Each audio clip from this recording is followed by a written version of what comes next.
Hello players and GMs, I am Reese, and welcome to another video by Jetpack7. Today we are going to talk about why combat is just so damn boring.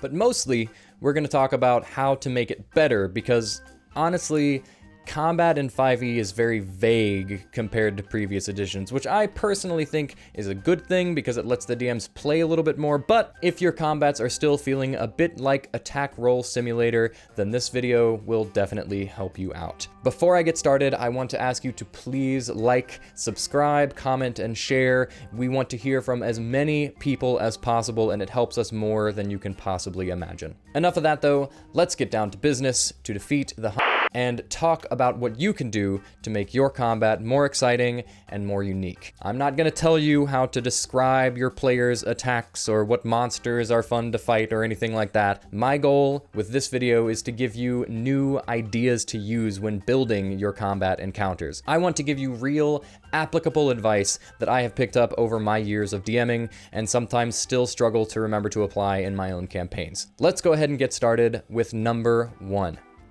Don't get bogged down with the rules. Nothing kills the tempo of combat more than the DM or the players pressing the imaginary pause button to look up a ruling. I'm not saying don't look up the rules, I'm just saying don't spend too much time doing it. My rule of thumb is generally that if it's going to take more than 30 seconds to figure out the ruling, I'm gonna rule it however I want. Then, before the next session, I'll look it up and learn how it's ruled by the book. Now, this is easier said than done. Combat is where the rules come into play more than anywhere else in the game, so it definitely helps to be extremely familiar with the game when running it. But not everyone is. So what do you do if you aren't a super experienced DM? You make it up. I know, it sounds chaotic, but D&D is all imaginary. The rules exist for the sole purpose of maintaining game balance. It is not written in stone anywhere that you must stay completely true to the book rules or you are a horrible DM. The most important thing with ruling is to maintain consistency. It doesn't matter if you rule a grapple check differently than the book, as long as you do it the same way every time. Or, if you do decide to change your ruling, make sure you let your players know ahead of time so they aren't caught off guard by the sudden change. Freeing yourself from the shackles of constant rules checking can be a little scary because you will likely rule a couple things differently than the DMG states, but I think it is much more important to maintain a good flow of combat to avoid it becoming monotonous than it is to make sure every combat was run by the book. Number 2, use alternative win conditions. Operating under the assumption that PCs in 5e can kill pretty much any number of creatures you throw at them, which from my experience, they can. Making every combat's win condition get all the monsters down to 0 HP is a little redundant. If you know you're going to win an encounter, why even do it? Even if you're leveling by XP instead of milestone, you might as well just cutscene the fight and toss the XP their way if it doesn't serve any kind of story purpose. Instead of saying kill all these monsters and you win, try using something a little different. Here's a couple examples. 4 goblins are standing around a small thatch cottage with torches in hand. They turn to see the party, and before combat begins, drop the torches at the sides of the cottage. The flames catch quickly, and the cottage begins burning. Suddenly, from inside the cottage, the party hears screams of innocent villagers. You, the DM, roll a d4 in the middle of the table and tell your players they have that many rounds before the cottage is completely burned up, the villagers with it. Now obviously 4 goblins wouldn't pose an issue to even a level 1 party, but suddenly when an alternative condition is introduced, even if the party kills the goblins, they could still fail the encounter. I also find that timers such as this are a great way to put pressure on the players to act efficiently, and often forces them to find unique ways to use abilities other than to hit monsters. I've also used real world timers, which really pressures players to act fast in real time. Let's say that the party has to find and eliminate a specific NPC within an encampment of hostile NPCs. Inform your party that the moment this NPC catches wind of an attack on the encampment, they're going to try and escape. Now, your party may want to try and sneak as far into the camp as they can before they attack. Not to mention, the rogue's ability to move quickly is extremely crucial to the success of the party, rather than just using their bonus action to disengage or hide every round. Unique win conditions like this not only add to the variety of encounters, but they will also challenge your players in new ways.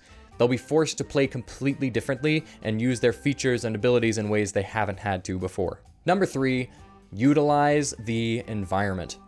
If all of your combats are happening on flat, featureless fields, you're doing something very, very wrong. You don't need thousands of dollars worth of Dwarven Forge stuff to give your combat some environment. Trust me, I use a Wet Erase battle map, and all of my maps look like they were drawn by a 5-year-old with bricks for hands. But it doesn't have to look pretty to be fun and interesting. The first thing I look for in my combat is levels. I'm not talking about character levels, I'm talking about different heights and depths at which the encounter can take place. Every time I'm designing a combat encounter, the very first thing I try to consider is where I can add in some high points for an NPC to be stationed, and then considering if there are any low points beneath the main floor where I could put something, maybe an NPC or a trap, something like that. If your party is fighting a group of thugs in a warehouse, instead of just putting all the thugs on the ground, put a walkway along the wall about 20 feet up where the thugs are posted with crossbows. Maybe there's a trap door in one of the corners where one of the thugs has hidden and will suddenly poke out from and shoot one of your party members. The next thing I think about is how I can interact with the environment in my encounters. Post archers up on a cliff where they can duck to get full cover from the party, forcing your party to run up to them to hit them. If your party is ambushing a gang in a tavern, make the gang members start flipping tables over to use them as cover between rounds. One of my favorite environmental encounters I've ever run was in Tomb of Annihilation. There's a tabaxi in a tower at one point in the module who is hunting anything he sees, including the party. There's no description of the encounter aside from that information. I almost didn't use the encounter at all because I didn't think it would be interesting, but when the party began pursuing him, he ended up pinning them down at a neighboring building. They had to sneak around the back, but I had decided he had trapped up the area surrounding his tower, so they ran into some issues. When they finally got to the tower, he threw caltrops down the stairs, jumped off the side, cat-hanged from the side of the building, and then he took a swipe at them before jumping down to the ground and hiding somewhere else. Now, eventually they got him, but he made them work for it. And that was just one guy in a tower. It was a super fun encounter. Interacting with the environment and using your surroundings to their fullest potential can turn what would normally be a very simple encounter into something extremely memorable and challenging. To me, those are the three biggest things to help your combats be more fun and interesting. I tend to think very cinematically when it comes to this kind of stuff. So as a final example, let's look to film. What's a film that perfectly combines all of these ideas into one perfect coalescence of cinematic high fantasy combat glory? All right, Lord of the Rings. If you want incredible D&D combat, look no further than pretty much any of the battles in Lord of the Rings. Fighting the Uruk-hai to save Boromir, spoiler, they didn't. Sam sneaking through Shelob's lair to save Frodo, killing 2 orcs to steal their armor and sneak through Mordor, and just generally being the backbone of the Fellowship and being really the only reason Middle-earth survived Sauron's destructive rampage. I feel like I'm getting sidetracked. The one I really wanted to talk about was the pinnacle of all cinematic fantasy battle sequences, Helm's Deep. Specifically, my personal favorite moment from the battle when Aragorn and Gimli fight the Uruk-hai on the bridge to buy time for the Rohirrim to repair the gate. Toss me! That one. I cannot jump the distance, you have to toss me! You know the one. First of all, what a brilliant alternative win condition. A few Uruk-hai clearly don't stand a chance against Aragorn and Gimli, but there are hundreds of them just on this small bridge. They know they can't kill them all, so their only goal is to keep them away from the gate for as long as possible while the Rohirrim repair it. The first hurdle they have to literally jump across, there's a 10-foot chasm between them and the bridge, and Gimli's little legs can't make the jump. So this forces them to think a little creatively. Toss me!